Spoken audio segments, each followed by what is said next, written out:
All right, hey everyone, you've got Adam from marketing here at Socedo and Asim, CEO of Socedo, and we are talking today about playing by Twitter's rules, a very important topic for all social media managers and really pretty much anyone in general who's on social media these days, which is 90% of all adults in America. So this is a topic for all of you.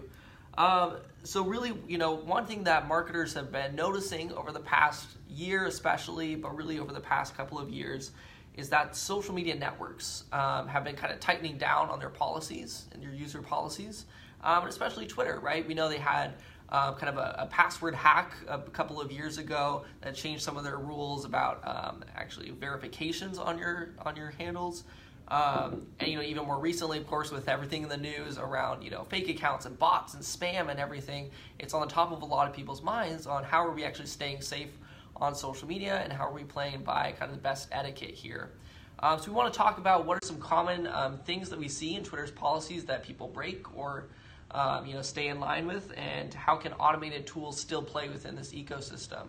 So Asim, why don't you kind of start off and tell us a little bit about what are some of the generic kind of pillars of Twitter's policies that marketers need to be aware of, especially when they're trying to grow an audience on social? Yeah, no, absolutely. So, first off, every platform as a digital marketer that you're using to get an audience is going to have rules. And those rules are always evolving and changing. The classic that I think we all know is with SEO and Google. And every single time they come up with an update, it changes the rules. So, 10 years ago, you could go and put together a bunch of link farms, and you could throw in the same keyword over and over and over and over again on the same page, and then Google released an update, and all of that work kind of goes out the window. So following the rules is important if you're going to be able to gain an audience on somebody else's platform. For Twitter, there's a couple key pillars. First is automation. Twitter doesn't truly want anything to be automated at scale on its platform. And so when we think about automation at Socedo, we really think more about how do we leverage technology and intelligence to make a human's job super, super easy. So just like you would think about a social media management or community management team that's outsourced, we do the same thing. We've got a team offshore that's going through and doing the manual engagements, but Socedo is making it really easy because it's putting the right people in front of them, and it's actually templatizing the cadence and the outreach and what engagements will actually happen. So pillar number one is automation. Nothing should be truly all the way automated on Twitter. Just like with Google and SEO, you wouldn't automate content purely, but you would use tools to kind of help you save time on that content. That's what we do at Socedo. Secondly is thinking about volume. So similar to Google, right, you can't just throw the same keyword in over and over and over again. It's about a natural level of density. It's about a natural level of volume. So on Twitter, you shouldn't be going in and following thousands and thousands of people every single day. Instead, you want to figure out, well, who are the most important 100, 500, 700 people that are most important to you, that are highest value, and you kind of go deep on those people instead of trying to go really, really broad with a lot of activity at once. So those are kind of the two pillars. Is one, nothing's really truly fully automated on Twitter, and number two, you want to be careful about volumes and kind of making things feel very natural and focusing on the high volume or the high value prospects and people to engage with. Yeah. So on the following piece, though, is it different for newer accounts versus more established accounts? Can people break the rules and bend them a little bit? Yeah, so roughly the rules of Twitter, right? And this is the same thing with SEO. It's like Google isn't publishing these rules per se. Twitter isn't publishing these rules. But these are the rules that we've noticed by paying attention and kind of seeing what the trends are. So first thing, if you're a new account on Twitter, you usually have leeway to follow up to 5,000 people, and that's when you'll start getting limited by Twitter to not be able to follow anymore.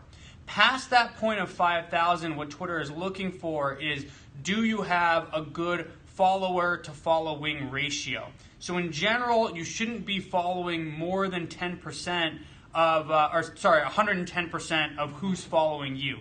So an example is if you're following 10,000 people, you want about 9,000 followers before you can really follow more people. So those are kind of the ratios to think about. Got it. And what about unfollowing too?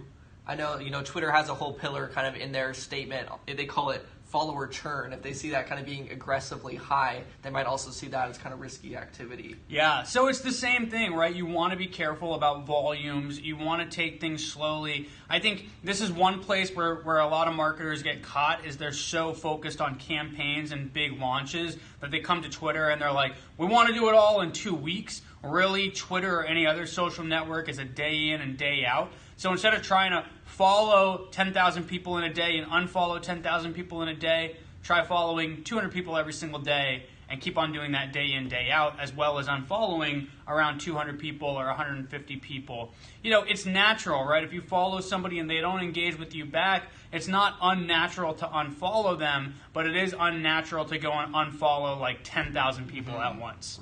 Right. So you've hit on this twice now, this idea of, we can really only have a limited number of new followers in a day, a limited number of actions on Twitter. So how are we here at Socedo kind of addressing that to make sure those 100 or so actions every single day are actually the most valuable ones? Yeah, well, again, we try to do the hard work for you. So there's two pieces here. One is finding the right people to engage with. If you only can engage with 900 people every single day, you want to make sure that they're the highest value people. So instead of just looking for anybody out there in the Twitter universe, what Socedo is doing is it's looking for the right people based on how they describe themselves, what their activity was, how recent was their activity, what location are they in, and then we apply a bunch of intelligence to kind of rank the right people who are most likely to follow you back and who have the best mix of the keywords, the best recency of their activity. And we actually combine Twitter profiles with other data sources. We look at how do they describe themselves on LinkedIn. So every single person that you're engaging with, it's the highest value and the most likely to engage back with you. And that's kind of one area. The other area is thinking about how are you throttling things, right? Again, you don't want to go in at the beginning of the day, do all 900 follows. You want to spread that out. That's why we have a team in the background that's going through every single day and progressing through your list because it feels natural. It is the regular usage of Twitter. Now, as brands, we want to figure out how to create process and scale things. It's no different than a marketing agency doing that as they're managing your social media presence. We just use software and automation to make it easier for the human management piece so that you can scale that at a low cost. Cool.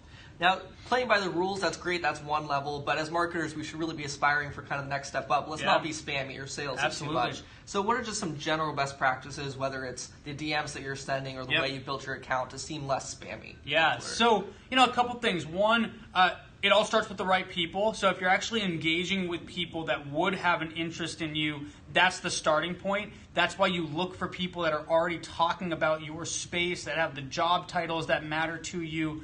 You want to be relevant from day one. And as marketers, that's something that's relatively new for us, right? If we're used to kind of spraying and praying and broadcasting our message all over the place, you are going to come off as spammy. So really focusing on the right people and paying attention to your follow back rate, that's important. In the DM, you want to be personalized, you want to be engaging, right? So you want to write something that addresses them by their name. You want to write something that addresses what they were doing. So if you notice that they went to an event, write that in your DM. Send them content that's super relevant to them in that DM. I know a lot of people have a bias against DMs. And again, what we typically see out there is really crappy DMs. But when you do it the right way and you're relevant and you're personal, what we see is 10 to 20% click-through rates on DM. Way better than email. And for all of you that are thinking about bot marketing and intelligence in the DM, that's your starting point. If you can get that first message right, then a real good bot can take over, or a good human can take over when somebody responds to you. So those are kind of two levels, right? Stay relevant, find the right people, bring in a personalized message, and then also kind of think about the sequencing. Don't go and unfollow the same person over and over and over and over again. If somebody didn't respond to your DM, don't keep on sending them DMs, right? Be cognizant of who you're going after and how you're treating them to not spam people. All right, cool. So how can people get started right away? So sign up for a trial of Socedo, www.socedo.com, and we'll help you follow the rules of the game. Perfect. Awesome. Thanks, guys.